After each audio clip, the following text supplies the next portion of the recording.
हकदार कौन और वह कौन सा पाप है जिसे करने वाले मनुष्य को नरक जाने से कोई नहीं रोक सकता।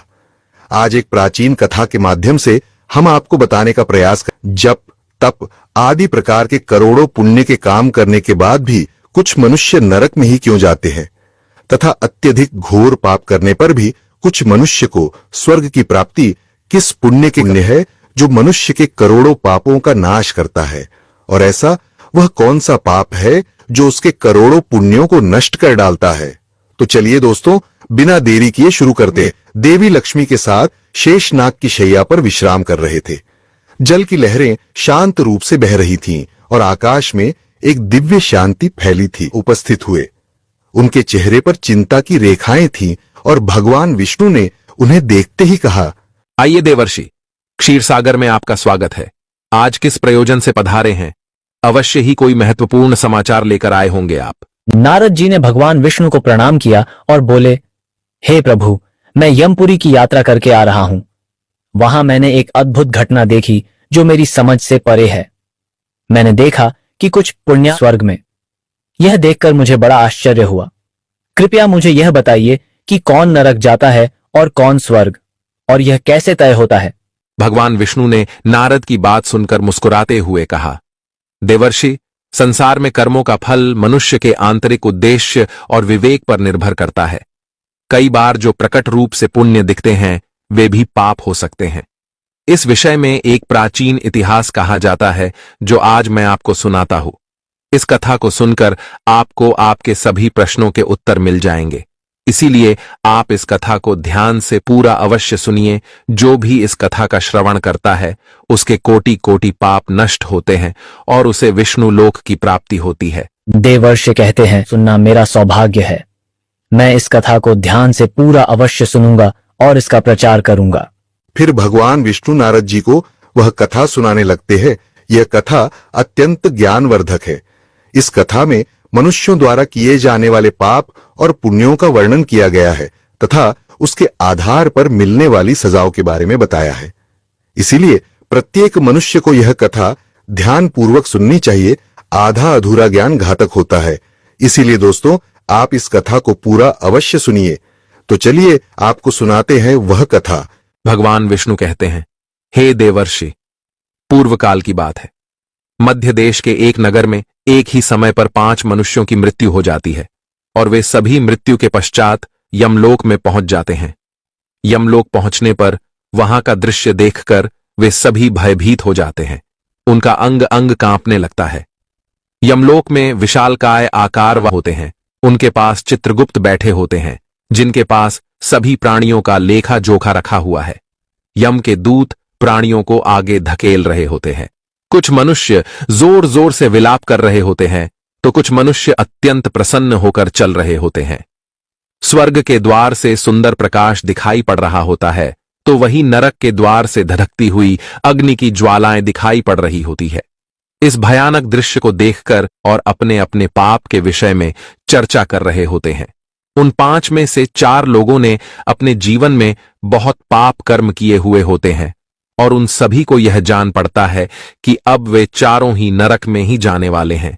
उन चारों में एक चोर होता है, दूसरी वेश्या होती है, तीसरा विद्वान ब्राह्मण होता है, तो चौथा एक राजा का सैनिक होता है तथा 5वां एक धनवान किसान होता है। वे पांचों अपने अपने कर्म फलों को भुगतने के लिए तैयार होते हैं। फिर एक एक करके सभी पापी और पुण्य आत्माएं आगे चल रही होती हैं। वे चारों एक दूसरे के पाप कर्मों के बारे में बताने लगते हैं। सबसे पहले वह चोर बोलने लगता है।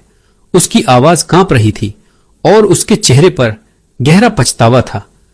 उसने गहरी सांस लेते हुए कहा, भाइयों, मेरा नाम हरिदास है। मैं जानता हूं कि मैंने जीवन भर बहुत पाप किए हैं। मैंने दूसरों का धन चुराया, उन्हें तकलीफ दी और कभी कभी उनका जीवन भी बर्बाद किया। मैं जानता था कि जो मैं कर रहा हूं वह गलत है, लेकिन मेरे पास कोई विकल्प नहीं था। परिवार भूखा था, मेरे पास कोई काम नहीं था और हर कोई मुझे दुत्कारता था। मैंने चोरी से जो धन पाया उससे मैंने अपने परिवार का पेट भरा, पर अब मुझे इस बात का पछतावा है कि मैंने कितने लोगों को दुख पहुंचाया। अब यमराज मुझे दंड देंगे। मुझे डर है कि मुझे नरक की यातनाएं झेलनी पड़ेंगी। यह कहते हुए हरिदास की आंखों से आंसू बहने लगे। उसकी आवाज थरथराने लगी और उसका चेहरा अपराध बोध से भर गया। इसके बाद कमलिनी, जो एक वेश्या थी, अपनी व्यथा व्यक्त करने लगी। उसकी आवाज में भी दर्द और ग्लानि थी। उसने गहरी उदासी के साथ कहा, मेरा नाम कमलिनी है। मैं जानती हूँ कि शास्त्रों के अनुसार जो स्त्री कई पुरुषों से संबंध बनाती है उसे नरक में भेजा जाता है, लेकिन मैंने यह सब जानबूझकर नहीं किया। जब मैं छोटी थी, एक दुष्ट व्यक्ति ने मुझे जबरदस्ती उठाकर वेश्या बना दिया। मेरी इच्छा नहीं थी कि मैं यह जीवन जीऊं। मैं चाहती थी कि मैं किसी सम्मानजनक जीवन में होती, लेकिन मेरे पास कोई रास्ता नहीं था। मैंने न चाहते हुए भी वह सब सहा जो मेरे साथ हुआ। अब मुझे नहीं पता कि मेरे इन पापों का क्या होगा। मुझे यह भी नहीं पता कि अगले जन्म में मुझे किस रूप में जन्म लेना पड़ेगा। मैं नरक जाने के लिए तैयार हूँ, क्योंकि मैंने जो कुछ किया उसकी कोई माफी नहीं हो सकती। कमलिनी की आंखों से आंसू बहने लगे। उसकी आत्मा में गहरा दर्द था, मानो वह अपने पूरे जीवन का भार अपने कंधों पर महसूस कर रही हो। उसकी आंखों में वह पीड़ा झलक रही थी जिसे उसने सालों तक छुपाए रखा था। फिर सूर्य केतु, जो राजा का सैनिक था, उसने बोलना शुरू किया। उसकी आवाज भारी और उदास थी, मानो उसे अपने स्वर में कहा, भाई, मेरा नाम सूर्य केतु है। हम चारों में सबसे बड़ा पापी तो मैं ही हूं। मैंने बहुत बड़े पाप किए हैं। मैं राजा का सिपाही था, इसीलिए मैं लोगों पर जोर जबरदस्ती करता था। मैंने कितनों के प्राण लिए हैं, ना जाने कितने मासूम लोगों को सताया है, ना जाने कितने निर्दोष लोगों को मेरे हाथ से दंड मिला है। यमराज मुझे कभी क्षमा नहीं करेंगे और मैं निश्चित ही नरक में ही जाऊंगा। लेकिन मैंने ये सभी पाप जानबूझकर नहीं किए हैं। अपने प्राणों के भय से और परिवार के पालन पोषण के लिए मुझे ये पाप करने पड़े हैं। हमारा राजा जो कहता था उसका पालन हमें करना पड़ता था। राजा के विरुद्ध भला कोई साधारण मनुष्य कैसे जा सकता है? ये सभी पाप करते हुए मुझे अत्यंत दुख भी होता था और मैं जानता था कि ये पाप करने से मुझे नरक की ही प्राप्ति होगी, किंतु परिवार के मोहवश होकर मैंने ये काम किया है। लेकिन पाप तो पाप होता है, पाप करके पश्चाताप करने का क्या फायदा? इसीलिए मेरा नरक में जाना तो तय है। उसके बाद वो विद्वान पंडित बोलता है, भाई, हम चारों में से सबसे बड़ा पापी तो मैं हूं। तुम लोगों ने जो पाप किए हैं वो जाने अनजाने में किए हैं, या किसी ने तुमसे जबरदस्ती करवाए हैं, या मजबूरी में किए हैं। किंतु मैं तो विद्वान था। मैं सब सत्य असत्य जानता था। मुझे सच और झूठ का ज्ञान था, लेकिन फिर भी मैंने धन के लोभवश ये पाप किए हैं। शास्त्र कहते हैं कि जो सब कुछ जानकर भी पाप करता है वह निश्चित ही नरक में गिरता है। मैंने अपने ज्ञान का दुरुपयोग किया है। मैंने अपने ज्ञान का उपयोग लोगों की सहायता के लिए नहीं, बल्कि धन को कमाने के लिए किया है। मेरे घर की परिस्थिति अत्यंत गरीब थी। मेरे पिता भिक्षा मांगकर गुजारा करते थे, लेकिन मैंने अपने घर की गरीबी को दूर करने के लिए धन लेकर ज्ञान देने की चेष्टा की है। शास्त्र कहते हैं, जो विद्वान ब्राह्मण अपने ज्ञान का दुरुपयोग करता है उसे निश्चित ही नरक में जाना पड़ता है। मैंने लोगों को कभी किसी को मुफ्त में ज्ञान नहीं दिया, इसीलिए आप चारों में सबसे बड़ा पापी तो मैं ही हूं और मुझे ही नरक में जाना पड़ेगा।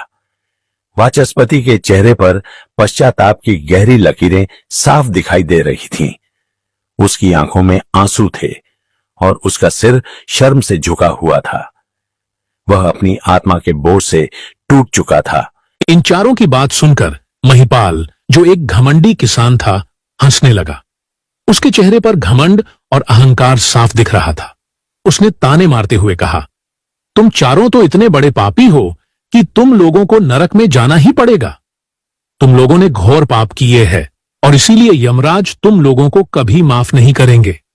यहां पर मौजूद मैं अकेला ही सबसे अधिक पुण्यवान हूं। मैंने अपने जीवन में बहुत पूजा पाठ किया है, ब्राह्मणों को दान दक्षिणा दी है। मैंने मृत्यु से पूर्व गाय का दान भी किया है और अब मेरे सभी पुत्र पौत्र मेरी आत्मा की मुक्ति के लिए बड़े कार्यक्रम का आयोजन कर रहे हैं। वे मेरे लिए श्राद्ध, दान, तर्पण कर रहे हैं, यज्ञ कर रहे हैं। इसीलिए मैं सबसे अधिक पुण्यवान हूं।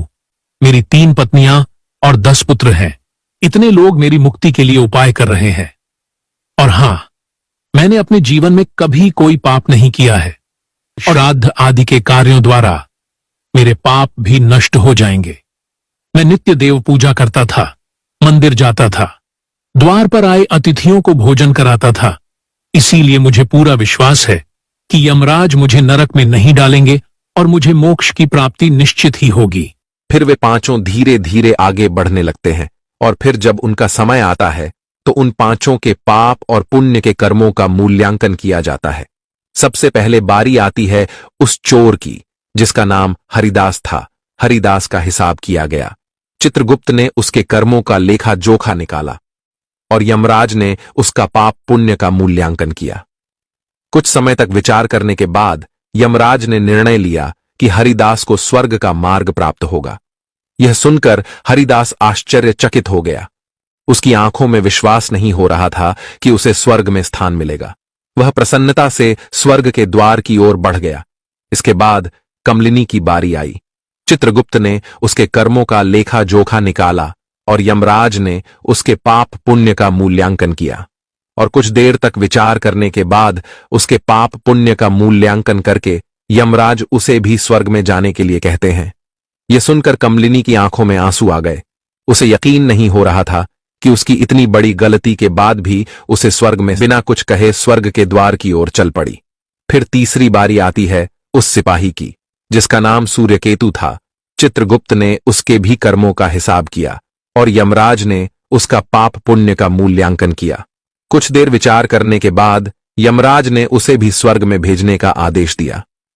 सूर्यकेतु के चेहरे पर एक मिश्रित भाव था, पछतावा और प्रसन्नता।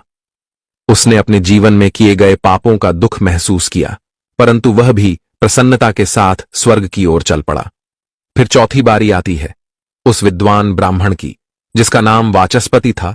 चित्रगुप्त उस ब्राह्मण के कर्मों का लेखा जोखा निकालते हैं और कुछ देर तक विचार करते हैं। फिर यमराज उस ब्राह्मण को भी स्वर्ग में जाने के लिए कहते हैं। फिर वह विद्वान ब्राह्मण विचार करता है, मैंने तो पाप किया है, फिर मुझे क्यों स्वर्ग में भेज रहे हैं। वाचस्पति को भी यह निर्णय आश्चर्यचकित कर गया, परंतु उसने इसे स्वीकार किया और वह भी स्वर्ग की ओर बढ़ गया। उन चारों को स्वर्ग में जाता देख वह धनवान किसान बहुत दुखी और क्रोधित हो जाता है। वह सोचने लगता है कि ये कैसा न्याय है, इन पापियों को स्वर्ग जाने का मौका मिल रहा है, फिर मैंने जो पुण्य के काम किए हैं उनका क्या, पापी और पुण्य फायदा ही क्या। फिर उस धनवान किसान को यम के दूत जोर से धकेल देते हैं और कहते हैं, अरे पापी, तू आगे चल, तुझे नरक में डाला जाएगा, यमराज तुझे माफ नहीं करेंगे। यह सुनकर वह धनवान किसान भयभीत हो जाता है और कहने लगता है, मैं तो स्वर्ग में जाऊंगा, मैंने कोई पाप नहीं किया है। फिर वह धनवान किसान यमराज के सामने आकर खड़ा हो जाता है। चित्रगुप्त उसके कर्मों का लेखा जोखा देखते हैं और उसके पाप पुण्य के कर्मों का मूल्यांकन करते हैं तो उसके पाप का पलड़ा भारी हो जाता है और यमराज उस धनवान किसान को कहते हैं, अरे दुष्ट, तूने तो बहुत बड़ा अपराध किया है, तू तो नरक में जाने के ही योग्य है। इतना सुनते ही वह किसान थर थर कांपने लगता है और यमराज से कहता है, हे धर्मराज, यह अन्याय है। मैंने तो जीवन में कोई पाप नहीं किए हैं और पुण्य ही किए हैं। आप मुझे नरक में क्यों डाल रहे हैं? और मुझसे पहले जो 4 लोग गए थे वे तो घोर पापी थे। उन्होंने बड़े बड़े पाप और अपराध किए हैं, उन्हें तो आपने स्वर्ग में डाल दिया है। आप ऐसा अन्याय मेरे साथ क्यों कर रहे हैं? अगर ऐसा अन्याय होगा तो भले कौन सा मनुष्य धरती पर पुण्य करेगा। फिर यमराज कहते हैं, अरे पापी, तूने जो पाप किया है वह तो उन चारों के पापों के सामने कुछ भी नहीं है। तेरे एक पाप के कारण तेरा सारा पुण्य फल नष्ट हो गया है। यदि तूने यह पाप नहीं किया होता तो तू स्वर्ग में जा सकता था, लेकिन तूने यह पाप जानबूझकर किया है, इसीलिए तुझे नरक में अवश्य जाना पड़ेगा। यमराज ने कहा, हरिदास ने अपने जीवन में चोरी की थी, परंतु उसने वह केवल उन लोगों के घर चोरी करता था जो अमीर और अहंकारी थे। उसने अपने द्वारा चुराए गए धन का अधिकांश हिस्सा गरीबों और भूखों को भोजन कराने में खर्च किया। हरिदास का हृदय दयालु था और उसने अपने जीवन में कई भूखों को अन्न और पानी दिया है। उसके ये पुण्य उसके पापों से बड़े थे, इसलिए उसे स्वर्ग का मार्ग प्राप्त हुआ। यह सुनकर महिपाल ने सिर झुकाया। उसकी आंखों में पछतावा दिखने लगा, लेकिन यमराज ने उसे अधिक समय दिए बिना आगे कहा, हे दुष्ट, वह कमलिनी वेश्या थी, परंतु उसने यह पाप जानबूझकर नहीं किया। उसे जबरन वेश्यावृत्ति में धकेला गया था, लेकिन उसने अपने जीवन के अन्य समय में पशु पक्षियों और बेसहारा जानवरों की सेवा की। उसने हर रोज पक्षियों को दाना डाला और घायल जानवरों की देखभाल की। उसकी आत्मा में करुणा थी और उसके ये पुण्य उसके जीवन के पापों से अधिक थे। फिर यमराज ने कहा, उस सिपाही सूर्यकेतु ने अपने जीवन में अनगिनत लोगों के प्राण लिए हैं, परंतु वह अपने राजा के आदेशों का पालन कर रहा था। उसने कई बार अपनी आत्मा को यह समझाने की कोशिश की कि जो वह कर रहा है वह गलत है, लेकिन अपने परिवार की सुरक्षा और पेट पालने के लिए उसने यह काम किया। परंतु इसके बावजूद उसने कई बेसहारा लोगों की सहायता की। उसने कई बार गरीबों को भोजन कराया और अपने के पापों का पश्चाताप भी किया। इसीलिए उसके पुण्य उसके पापों से अधिक निकले और उसे भी स्वर्ग प्राप्त हुआ। महिपाल अब और भी अधिक शर्मिंदा हो गया। उसकी आंखों में पश्चाताप के आंसू थे, लेकिन यमराज ने उसे अपने अंतिम निर्णय के लिए तैयार किया। यमराज ने कहा, उस ब्राह्मण वाचस्पति ने अपने ज्ञान का दुरुपयोग किया था। उसने धन के लोभ में आकर अपने शास्त्रों के ज्ञान का व्यापार किया, परंतु उसने अपने जीवन में कभी किसी को मुसीबत में नहीं छोड़ा। उसने निर्धनों की सहायता की, गौ सेवा की और अपनी विद्या के माध्यम से कई लोगों का उद्धार किया। उसके ये पुण्य उसके पापों से बड़े थे, इसलिए उसे भी स्वर्ग का मार्ग प्राप्त हुआ। इतना सुनकर वह धनवान किसान बोलता है, हे धर्मराज, इन चारों ने जो भी पुण्य किए हैं वो तो मैंने भी किए हैं, बल्कि उनसे ज्यादा किए हैं। फिर भी मैंने ऐसा कौन सा पाप किया है जो मुझे नरक में भेजा जा रहा है? यमराज कहते हैं, हे दुष्ट, याद कर तूने उस अबला विधवा नारी पर गलत लांछन लगाया था कि उसने तेरे घर पर चोरी की है, और इसके साथ ही तूने उसके ऊपर कई अन्य गलत लांछन लगाए थे। उसे व्यभिचारिणी और वेश्या कहकर उसके चरित्र का हनन किया है, और राजा ने उसे सत्य समझकर उस अबला विधवा नारी को मृत्यु दंड दे दिया था। महिपाल, तुमने जीवन में कई पुण्य किए, परंतु एक पाप ने तुम्हारे सभी पुण्यों को नष्ट कर दिया। तुम्हारा झूठा आरोप वह निर्दोष स्त्री पर जिसने उसकी जान ले ली, वह तुम्हारे सारे पुण्यों का विनाशक बना। मनुष्य के पुण्य और पाप दोनों ही उसके कर्मों का फल होते हैं, लेकिन दूसरा होता है और इसका प्रायश्चित नहीं हो सकता, इसलिए तुम्हें नरक जाना होगा। महिपाल अब भयभीत हो गया। उसने कांपते हुए कहा, परंतु मैंने ऐसा जानबूझकर नहीं किया था। मुझे नहीं पता था कि मेरे इस आरोप से उसकी मृत्यु हो जाएगी। मैं केवल अपने धन की रक्षा कर रहा था। यमराज कहते हैं, हे पापी, मनुष्य ब्रह्म हत्या, चोरी, मदिरापान आदि प्रकार के घोर पापों से भी प्रायश्चित करके मुक्त हो सकता है, किंतु दूसरों पर गलत लांछन लगाने पर कोई प्रायश्चित नहीं है। जो दूसरों पर गलत आरोप करता है, सत्य जानकर भी दूसरों को झूठ कहकर उनके ऊपर दोष डालता है, वह तो सबसे बड़ा पापी है। उसके द्वारा किए गए सभी पुण्य नष्ट हो जाते हैं। इसीलिए तूने जितने भी पुण्य किए हैं वे सभी उस एक पाप के कारण नष्ट हो गए। महिपाल की आंखों से आंसू बहने लगे। उसकी आवाज कांप रही थी जब उसने कहा, हे धर्मराज, मैंने अपने जीवन में अनेकों दान किए, देवताओं की पूजा की, ब्राह्मणों की सेवा की, परंतु यह एक पाप जिसे मैंने सोचा भी नहीं था कि इतना बड़ा होगा, मेरे सारे पुण्य नष्ट कर देगा। क्या कोई प्रायश्चित नहीं है जिससे मैं इस पाप से मुक्त हो सकूं? यमराज अपने जीवन में उस निर्दोष स्त्री पर जो आरोप लगाए थे, उनका परिणाम यह है कि तुम्हारे पुण्य सभी नष्ट हो गए। अब तुम्हें नरक की यातनाओं का सामना करना पड़ेगा। फिर यमराज यमदूतों को कहकर उस पापी किसान को नरक ले जाने के लिए कहते हैं। महिपाल यमराज के इस कठोर निर्णय से टूट चुका था। वह रोता बिलखता यमदूतों द्वारा नरक की ओर ले जाया जाने लगा। उसके मन में केवल पछतावा और ग्लानि थी। हे देवर्षि, इस प्रकार से उन चारों ने पाप करके भी उन्हें स्वर्ग की प्राप्ति हुई है, किंतु उस किसान ने जघन्य अपराध किया है। किसी अबला स्त्री पर गलत लांछन करके उसका चरित्र हनन किया है। एक स्त्री सदा ही पूजनीय है। जो भी पुरुष स्त्री पर गलत आरोप करता है उसे महापाप लगता है। कभी किसी स्त्री की दुर्बलता का फायदा नहीं उठाना चाहिए। पराई स्त्री को सदैव ही सत्य के मार्ग पर चलकर ही स्वर्ग की प्राप्ति होती है। असत्य का साथ देने से मनुष्य के सभी पुण्य भी नष्ट हो जाते हैं। तो दोस्तों, कभी किसी पर गलत आरोप नहीं करना चाहिए। सत्य जानकर भी असत्य का साथ नहीं देना चाहिए। जो दूसरों पर गलत आरोप डालता है उसे यमराज कभी क्षमा नहीं करता है। उम्मीद है आपको यह कथा पसंद आई होगी। वीडियो को लाइक जरूर करें और कमेंट में जय श्री